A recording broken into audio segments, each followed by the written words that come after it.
केरल से गंभीर और चिंता बढ़ाने वाली खबर सामने आ रही है। दरअसल इस साल राज्य में गंभीर बीमारी के अब तक 70 से ज्यादा मामले दर्ज हो चुके हैं, जिनमें 19 लोगों की मौत भी हो गई है। इसकी वजह है एक दुर्लभ लेकिन बेहद खतरनाक संक्रमण, ब्रेन ईटिंग अमीबा, जिसे निग्लेरिया फाउलेरी कहा जाता है।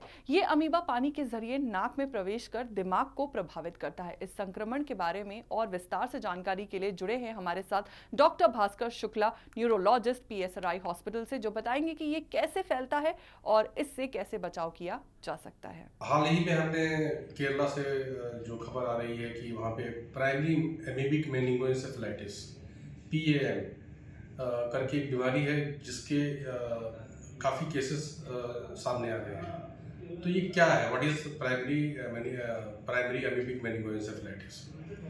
तो ये एक बहुत ही घातक बीमारी है और ये एक प्रोटोजोआ होता है। प्रोटोजोआ जिसको इस प्रोटोजोआ का नाम है नेग्लेरिया फाउलेरी। ये एक फ्री लिविंग प्रोटोजोअन है जो कि स्टैग्नेंट वाटर्स में रहता है और इसको किसी होस्ट की ज़रूरत नहीं होती है अपनी लाइफ साइकिल को कंप्लीट करने के लिए। तो ये होता कैसे है? ये जब कोई व्यक्ति एक ठहरे हुए पानी में, जैसे पॉन्ड्स में, यदि उसमें डुबकी लगाता है, उसमें गोते लगाता है, या फिर स्विमिंग पूल में जिसको प्रॉपरली क्लोरीनेट ना किया गया हो, तो ऐसे सिचुएशंस में ये इन्फेक्शन होने का खतरा काफ़ी बढ़ जाता है। तो ये होता कैसे है? ये जो अमीबा होता है, जो फ्री लिविंग अमीबा है, वो नाक के द्वारा नेजल पैसेज के थ्रू, जो एक हमारी जो स्कल बोन में एक हड्डी होती है, इसको बोलते हैं क्रिब्रिफॉर्म प्लेट, वहाँ को पेनिट्रेट करते हुए, और ये जो ऑल्फैक्टरी नर्व होता है उसके थ्रू वो it reaches to the brain, और ब्रेन में पहुँच के ये फिर वहाँ पे एक एब्सेस बना सकता है, या फिर उसको पूरे ब्रेन की कवरिंग को, ब्रेन के जो सब्सटेंस को, उसको इन्फेक्ट कर सकता है, और बहुत ही नेक्रोटाइजिंग या हेमरेजिक मेनिंगोएन्सेफेलाइटिस कॉज कर सकता है, जिसका बहुत ही हाई फैटिलिटी रेट है। इसके लक्षण क्या है? What are the symptoms? तो इसमें पेशेंट को बुखार हो सकता है, उसके साथ सर में बहुत तेज दर्द हो सकता है, कभी कभी दौरे पड़ सकते हैं, और धीरे धीरे करके पेशेंट कोमा में जाने लगता है। और इसमें अक्सर जो है मरीज़ बच नहीं पाते हैं।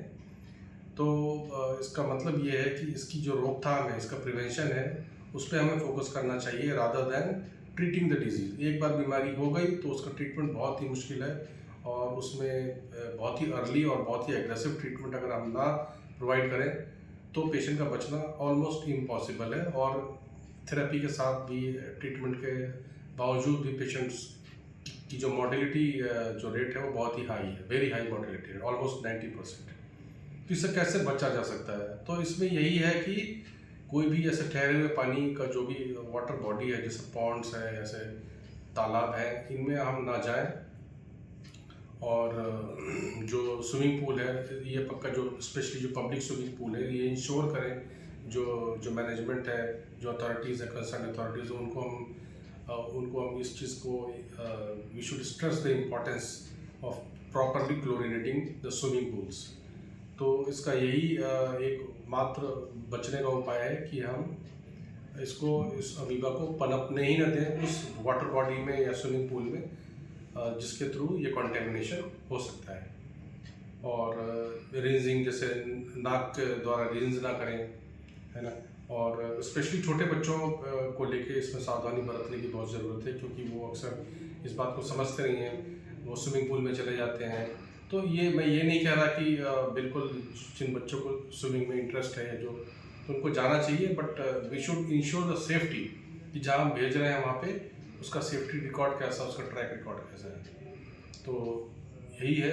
सो this is a very fatal disease, और इससे बचा ही जा सकता है। एक बार बीमारी हो गई तो इससे बचना ऑलमोस्ट इम्पॉसिबल है। जानकारी और सतर्कता ही इस खतरनाक संक्रमण से बचाव के असली हथियार है। सुरक्षित रहे, सतर्क रहे और स्वस्थ को कभी नजरअंदाज ना करें।